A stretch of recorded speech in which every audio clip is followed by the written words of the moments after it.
सबको जय भीम।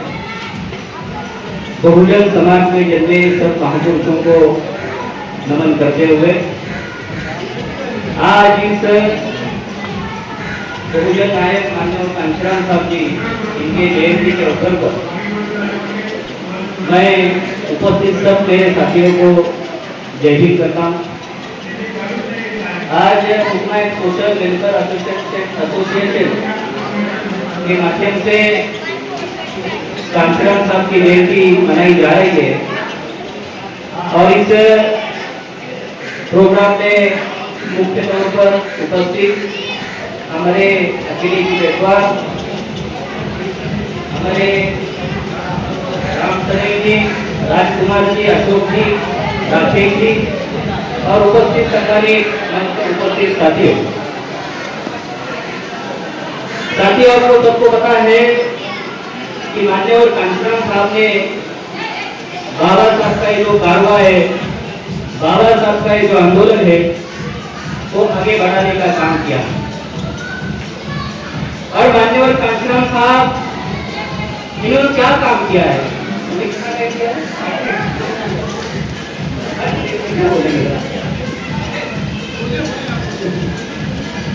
अभी मुझे 5 मिनट दिया गया है, उस 5 मिनट में कांशीराम साहब के मूवमेंट तो नहीं बता सकता मैं, लेकिन कोशिश करूंगा। ये बाबा साहब का आंदोलन तो बाबा साहब चला रहे थे, तो बाबा साहब के आखिरी तौर पर बाबा साहब बहुत विचलित थे। 1956 की बात बता रहा हूँ, 1956 की। बाबा साहब ने 18 मार्च 1956 को रामलीला मैदान में कहा था कि मुझे पढ़े लिखे लोगों ने धोखा दिया। जो बाबा साहब ने हमारे समाज के पढ़े लिखे लोगों को आगे किया, तो लोगों ने बाबा साहब का आंदोलन चलाया नहीं। वो पढ़े लिखे लोग, लेकिन बाबा साहब के आंदोलन के साथ जुड़े नहीं। इसलिए बाबा साहब रोकर बोले थे कि मुझे पढ़े लिखे लोगों ने धोखा दिया। और जब बाबा साहब धम्मा लिख रहे थे, तभी बाबा साहब के जो सचिव थे मानक चंद्र रघु, वो बहुत समय बाबा साहब के साथ रहते थे और बाबा साहब रात के वक्त रोते थे।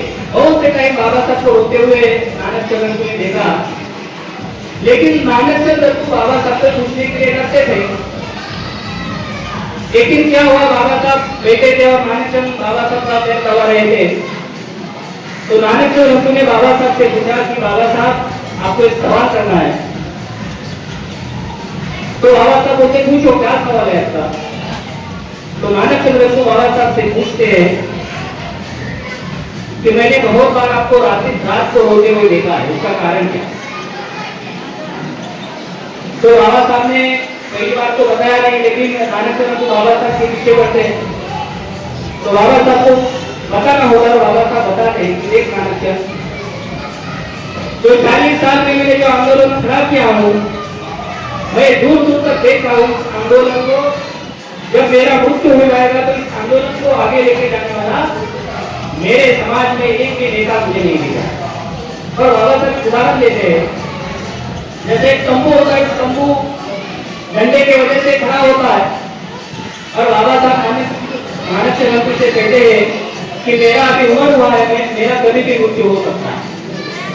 जब मैं ये सोचता हूँ कि 40 साल में जो मैंने आंदोलन खड़ा किया हूँ, उसको आगे लेके जाने वाला एक भी नेता, एक भी नौजवान मुझे नहीं दिख रहा है। और जैसे तंबू खड़ा रहता है इस तंबू के सहारे, और उस तंबू का जो तंबू निकाल दिया जाता है तो तंबू नीचे गिर जाता है। मेरे मरने के बाद मेरे समाज का क्या होगा, ये जब मैं सोचता हूँ तो मैं रोने लगता हूँ। तो बाबा साहब को एक भी नौजवान बाबा साहब को आंदोलन लेके जाने वाला नहीं दिखाई दिया। बाबा साहब जो नेता ढूंढ रहे थे, जो युवा ढूंढ रहे थे, उसका नाम है माननीय कांशीराम। क्योंकि महाराष्ट्र का एक भी नेता, देश का एक भी नेता बाबा साहब का आंदोलन आगे लेके नहीं गया। बाबा साहब का जो कारवा है, बाबा साहब का मूवमेंट है, आगे लेके जाने में एक ही शख्स थे उनका नाम है बहुजन नायक माननीय कांचीराम साहब। उन्होंने बाबा साहब का आंदोलन कराया। साथियों, जब माननीय कांचीराम साहब को बाबा साहब के मिशन के बारे में मालूम हुआ, जैसा मैंने आपको जिक्र किया कि बाबा साहब ने रोते हुए कहा था, मुझे मेरे बड़े के लोगों ने धोखा दिया है, उस समाज को इकट्ठा करने का काम माननीय कांचीराम साहब ने किया। जिस वर्ग को बाबा साहब के आंदोलन की वजह से नौकरी मिली थी, शिक्षा मिली थी, अच्छे पोजीशन पे थे, वो बाबा साहब के आंदोलन को भूल गए थे। उनको इकट्ठा करने का काम किसने किया? माननीय कांचीराम साहब ने किया, और उसका नाम दिया वामसेव, जनसेव और वामसेव। जो बाबा साहब को धोखा दिया था, उनको इकट्ठा करने का काम माननीय कांचीराम साहब ने किया, और उनका नेतृत्व करने का काम भी माननीय कांचीराम साहब ने किया। और जो बाबा साहब को जो समाज, जो बाबा साहब का जो आंदोलन भूले थे, उस बाबा साहब के आंदोलन को इकट्ठा करने का काम, लोगों को इकट्ठा करने का काम बहुजन नायक माननीय कांचीराम साहब ने वामसेव के माध्यम से किया। वामसेव के बाद माननीय कांचीराम साहब ने डीएस कोड निर्माण किया, और डीएस कोड के बाद माननीय कांचीराम जी ने बहुजन समाज पार्टी निर्माण की, और एक बहुजन समाज पार्टी आज देश की तीसरी नंबर की पार्टी। मीडिया के माध्यम से आपको बताया जाता है कि बहुजन समाज पार्टी का कुछ नहीं है, लेकिन कहीं एक ट्वीट करके उस ट्वीट के ऊपर एक्शन लिया जाता है। ऐसा क्यों?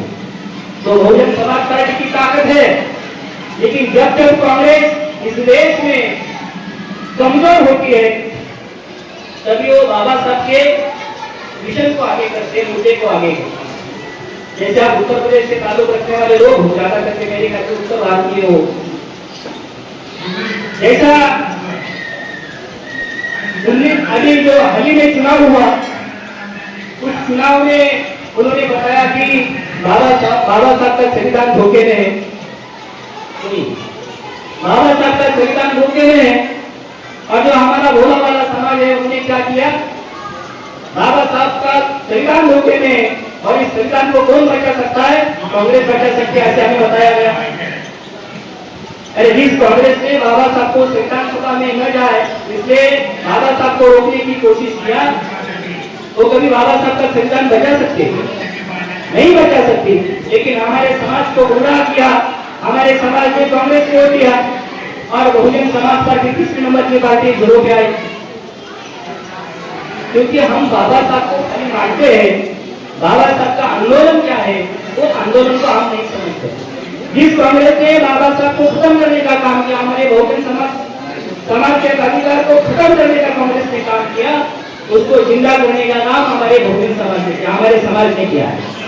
तो साथियों, ये कोई राजकीय प्लेटफॉर्म नहीं है, मुझे पता है, लेकिन माननीय कांचीराम साहब की जयंती होने की वजह से मुझे आपको बताना पड़ रहा है। अपना पार्टी जो है वो बहुजन समाज पार्टी है, और आप समझ के चलो, जिस दिन बहुजन समाज पार्टी खत्म हो जाएगी, उस दिन हम सब लोग देश के बहुजन समाज वापिस गुलाम हो जाएंगे, और इस देश का संविधान भी बदलेगा। ये आप आपके दिमाग में रखो, और आने वाले समय में आप इस आंदोलन को ज्यादा से ज्यादा मजबूत कैसे करेंगे, इस आंदोलन के साथ आप कैसे जुड़ेंगे, इसी आशा और उम्मीद के साथ मैं मेरी वाणी को रजा देता हूँ। बहुत से बात करनी थी, लेकिन टाइम नहीं है। साथियों, मुझे अपने सोशल वेलफेयर एसोसिएशन ने बुलाकर बोलने का मौका दिया, आपका सबका मैं शुक्रगुजार हूँ। जय हिंद, जय भारत, जय कांचीराम।